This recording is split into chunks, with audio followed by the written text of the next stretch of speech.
24/7 works on you. Daytime, he's whispering. At night, he's trying to whisper into your dreams. When you're praying, he's whispering. Subhanahu wa ta'ala, ba'd a'udhu billahi minash shaytanir rajim. Bismillahir rahmanir rahim. Ya ayyuhal ladina amanu ittaqullah haqqa tuqatihi wa la tamutunna illa wa antum muslimun. Wa qala subhanahu wa ta'ala, اصبروا والصابروا والرابطوا واتقوا الله لعلكم تفلحون. وقال سبحانه وتعالى أولئك الذين اشترون الضلال بالهدى والعذاب بالمغفرة وما أصبرهم على النار. Alhamdulillah, we begin today by reminding ourselves, as Allah has ordered us in the Quran to have taqwa of Allah and ordered us to have patience. And patience is of many types. Allah subhanahu wa ta'ala in the Quran, He orders us, isbiru. Isbiru, what does it mean? Bisabr, yani to have patience. Fi'l amr, it's an order. Allah subhanahu wa ta'ala tells us, be patient. But then Allah subhanahu wa ta'ala follows that up with sabiru.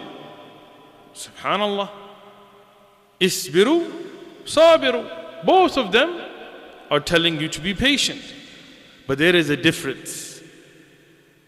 As the great scholars of Islam, the great scholars of tafsir have explained linguistically and in context, they said, Isbiru, Allah subhanahu wa ta'ala is telling you to be patient upon the obedience of Allah subhanahu wa ta'ala, upon the leaving of the sins, upon what Allah has ordered for you to do and what Allah has forbidden you from. And when you do that, when you're on the haqq, when you're on the truth, when you're doing what you're supposed to, then no doubt the shayateen min al-jinn wal-ins, the devils, Iblis being their head but having armies, they will attack you in every which way. Slander, false accusations, imprisonment, threats, physical violence, death. These are there, but in other ways, shahwat, desires, amrad al-qulub, diseases of the heart, whispering. Shaitan and his armies, they're always active. And Hassan al-Basri was asked, does Iblis, does Shaitan sleep? Hassan al-Basri said, no. He said, if Shaitan slept, we would get a break. But Shaitan 24/7 works on you. Daytime, he's whispering. At night, he's trying to whisper into your dreams. When you're praying, he's whispering.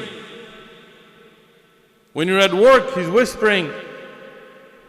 So when you are trying to be patient upon the obedience of Allah, leaving that which is haram, and then all of these hardships will come, sabiru. Then be more patient against the enemies of Allah in that situation. When you're in the battlefield, the enemy will attack, you have to be more patient than the enemy to win. And that is true with Shaitan as well. And the battleground for this battle with Shaitan, sudurun nas, the chest, the heart, and what's around it. And that's why Allah subhanahu wa ta'ala then continues with rabitu, stick to the ribat, to the borders. As At-Tabari and others, they mention there's two aspects to that. One is the protection of the Muslim lands, the protection of the Muslim Ummah physically. When you stand guard against the enemies of Islam in battles. But there is a meaning as well of standing guard on the boundaries of halal and haram. As the Prophet ﷺ told us that the one who sits in the masjid from one salah to the next, it is as if he's in ribat. What does it mean? You're holding on to those boundaries. And Allah subhanahu wa ta'ala then continues and tells us to have taqwa for Allah. Fattaqullah. That's our weapon, the taqwa of Allah. لَعَلَّكُمْ تُفْلِحُونَ, so that you can be successful. That's how you get success. That's the map to success. Today when we see difficulties in the ummah, hardships in the ummah, from Al-Ghazza, from Gaza to Palestine, all of it, not just Gaza, but also in Sudan, also throughout the Muslim world, Kashmir, in so many places the Muslim Ummah is struggling. But what's the solution? Muslims today are very reactive. We're not proactive. Everything's a reaction. Donate food here, donate clothing here. Yes, we need to help. Yes, people are struggling and it's their haqq upon us that we do whatever we can. But we need to have long-term strategies. Think long-term. Fix ourselves as a ummah. We are almost 2 billion strong but weak like the foam on the ocean, as the Prophet ﷺ had warned us about. Today in your city, how many Muslims are here? Go look at your statistics.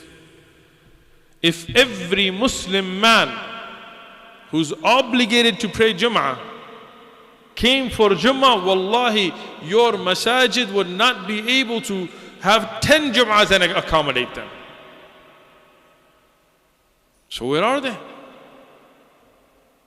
We see our brothers and sisters in Gaza praying on the rubbles of their buildings, praying in Jama'ah on broken cement and not leaving the salah. So what happened to us? What's our excuse? See, we forget. We get caught up in this dunya. But Allah subhanahu wa ta'ala speaks about such people, that they are the ones, أُولَٰئِكَ الَّذِينَ يَشْتَرَوْنَ الضَّلَالَ بِالْهُدَى. What are they doing? They're purchasing misguidance, and the price for that is guidance. They're giving away the guidance. وَالْعَذَابِ بِالْمَغْفِرَةِ. They're purchasing the punishment of Allah and paying the price of the forgiveness that Allah wanted to give you. Today Allah wants good for you. Allah made things easy for you. Each one of us sitting here, we're not struggling to eat. Alhamdulillah, we can see from our physical body that we're well nourished. Alhamdulillah, we're not sitting under drones dropping on our head. Alhamdulillah, we have peace, we have tranquility, we have houses, we have cars, we have money in our bank accounts, we have more clothing in our closets than any of the Salaf al-Salihin could have imagined. We have all of these things. But with that, are we obeying Allah? With that, daily are we getting closer to Allah? With that, are we using that resource that Allah has given us for the deen of Allah and for the ummah of Muhammad sallallahu alayhi wasallam? Or are we just worried about fulfilling desires? Today you tell somebody, Akhi, don't deal with riba, don't deal with haram, don't sit where there is people doing haram, call towards the haqq, give da'wah. Brother, I can't, I'm not that patient, I can't do it. I can't give up the sin. It's too beloved to me, I just can't stop. But Allah subhanahu wa ta'ala then asks, فَمَا أَصْبَرَهُمْ عَلَى النَّارِ if they could not be patient in this dunya, what will make them patient being punished in that hellfire?